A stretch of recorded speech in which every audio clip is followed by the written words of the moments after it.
है गुमनामी गांव में बिट्टू नाम का एक लड़का मोची का काम किया करता था, पर उसके पास कोई भी जूते मरम्मत करवाने नहीं आता था। बिट्टू अपनी बीवी और माँ के साथ रहता था। बेगम, हमारी गुर्बत कब खत्म होगी? माँ जी को बुखार है, मैं उनका इलाज तक नहीं करवा पा रहा। बिट्टू जी, आप एक काम करें, मोची का काम छोड़ के किसी चप्पल वाली दुकान पर ही नौकरी करें, इस तरह हमारे पास कुछ पैसे आ जाएंगे। बेगम, आप ठीक कह रही हो, मैं कल जाता हूँ किसी के पास नौकरी मांगने के लिए। जबकि उसी गांव में मीठे नाम का लड़का अपनी बीवी नसीबो कैंची के साथ रहता था। जब रात होती वो गांव जाते और लोगों की गाय चोरी करके जंगल में ले आते। बेगम, अगर हम इसी तरह गांव वालों की गाय चोरी करते रहे तो हम तो इन सब गायों को बेचकर बहुत अमीर हो जाएंगे। हाँ मीठे, मेरी जान की टोटे, तू ठीक बोल रहे, हम तो सच में बहुत अमीर कबीर हो जाएंगे। फिर अगला दिन होता है, गांव के लोग गाय की चोरी होने पर बहुत परेशान हो रहे होते हैं। जबकि दूसरी तरफ बिट्टू काम की तलाश में घर से निकलता है और एक चप्पल वाली दुकान पर आ जाता है। जी भाई, आपको किस किस्म की चप्पल चाहिए?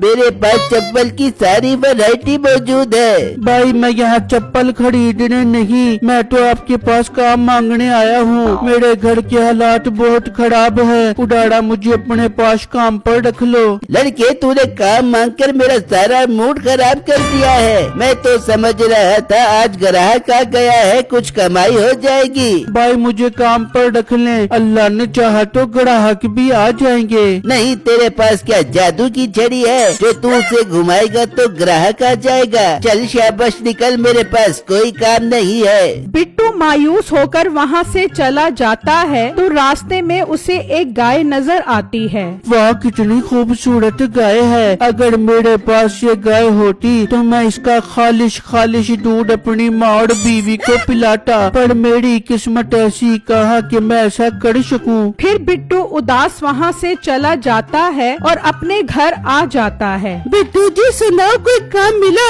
बेगम, मैंने चप्पल वाली दुकान से काम मांगने की बहुत कोशिश की, मगर उसने काम देने से साफ साफ इनकार कर दिया। बिट्टू जी, आप चप्पल वाले काम के अलावा कोई और दुकान पर चले जाते, हो सकता है आपको वहाँ पर काम मिल जाता। बिट्टू, अब तो खाने का सामान भी खत्म हो गया है, आप कुछ करें। ठीक है बेगम, मैं कल किसी और से काम मांगने की कोशिश करता हूँ। फिर रात हो जाती है। नसीबो और मीठा फिर गांव आते हैं और वही सफेद गाय चोरी करके ले जाते हैं। फिर अगला दिन होता है। बिट्टू काम की तलाश में घर से निकलता है तो रास्ते में उसे गांव के लोग परेशान नजर आते हैं। गांव वालों, ये क्या हुआ? आप सब इतना परेशान क्यों लग रहे हो? बच्चों, कल रात भूखा खा के सफेद वाले गाय चोरी हो गए हैं। भाई, ये तो बहुत बुरा हुआ, पर भाई मैं कल शाम यहाँ से गुजर रहा था तो इनकी गाय सही सलामत खड़ी थी। बिट्टू, वो गाय कल रात को चोरी हो गई है, ये हमारे गाँव में बहुत गलत हो रहा है। न जानिए कौन हमारी गाय चोरी कर रहा है। हाँ भाई, ये तो बहुत गलत हो रहा है। अच्छा गांव वालों, मैं अब चलता हूँ, मैंने काम की तलाश में जाना है। ये कहकर बिट्टू वहाँ से चला जाता है तो गांव वाले कहते हैं, अब हम सबको एक होकर चोर पर नजर रखनी पड़ेगी ताकि हम उसे पकड़ सके।